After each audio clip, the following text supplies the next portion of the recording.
I watched North by Northwest again today. I haven't seen that movie in a really long time. I saw that for the first time probably 6 months ago. I like it, but man, I forget how frustrating that movie is. It has like plot devices that I don't like in a lot of other movies, where it is like nobody listens to this guy, and then you're watching it going, I know he's right, and everyone knows he's right. So you're frustrated, and then the frustration doesn't leave for a really long time. But I think that movie does a really good job of breaking up that kind of frustration with like moments of levity. And I think a lot of other movies don't do that, especially movies that I get really frustrated with. What's your favorite Hitchcock movie? Probably Vertigo. I was literally just about to talk about that. It's for the birds. I hate Vertigo. Oh, really? I don't like Vertigo. Yeah, I like Vertigo either. And weren't you on the same side on that? Or? Yeah, I don't really like Vertigo. That has never worked for me. Vertigo, it's okay.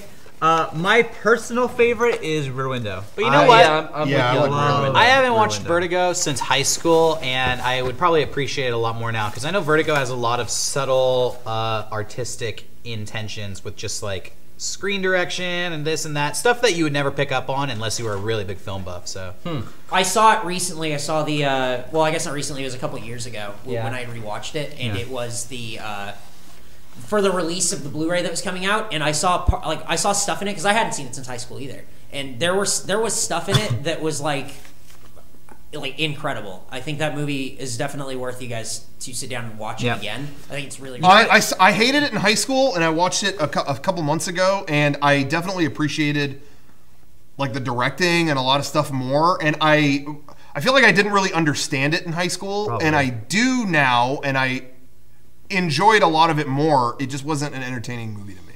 It was just like.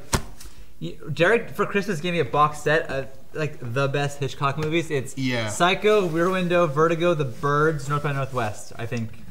And so I'm about to start that. I'm very excited. I was going to say, no one mentioned Psycho. Psycho, I think, is one of my favorite movies, but I think I like Rear Window a little bit better. Rear Window a little better. That story to me of just like that idea of storytelling through just watching people is so good. It's fascinating to me. Psycho is probably my favorite. Which, I mean, I don't fault anyone for any of those movies. I think there's so much suspense building in Rear Window that I think that's why it's my. And I think of Hitchcock as being the suspenseful director, not as much as the horror director. So I'd put it with Sean over Psycho. I like. Now I think that the ending of Rear Window does not work today.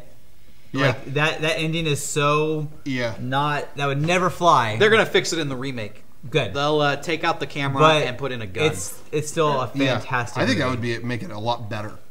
I think the Rear Window remake needs a younger actor. They already did this. Did they?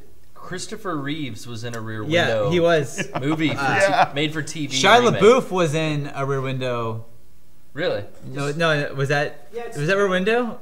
Or was it something else? The same thing. What? Disturbia? Yeah, he had witnessed a murder. Yeah. I forgot they did remake Rear Window into Disturbia. So Wait, Disturbia, and it was awesome. That's what Disturbia is about? Yeah, he's like on house arrest and he can't leave the house. Yes. He's on house arrest for what? Being a dick. Plagiarizing? Being Shia LaBeouf. And he's on house arrest until he agrees to do Even Stevens 2. Oh, shit. Even more Steven. Even Stevener. What I was gonna say though, going back to when we were talking about Vertigo, what I will say though is like what I do appreciate about that movie, and more so now than I did obviously years ago, but I still think that it's really valuable just in the sense that it does kind of subvert your expectation of Hitchcock a little bit, and like. You know, it's like it's his most it's the least like himself a little bit in what he does with that movie, and again, like there's subtle things that really a lot of his movies, none of them do, but it's just I enjoy his other thing, you know, whether or not like The Birds or any of his other movies are more subtle or not. Yeah. I enjoy the subject matter of those, as blunt as they may be. More is what I should say. I'm really judging that movie. Vertigo is still better than a lot of other people's movies from that time. I mean, not even comparable. Right. I'm judging it purely on I got the Hitchcock box set of every one of his movies and I watched them in a row. So that's what I'm comparing it to. You know what I mean? It's like I watched it next. Psycho is one of my favorite movies of all time. So yeah, when I put Vertigo next to it, I'm like, you know, whatever. But anyway, I'm just giving. I know the score is what I'm trying to say. Boom. Hey, but anyway, I watched a movie on Netflix last night, and I'll say right up front, I didn't finish it, but I was really enjoying it.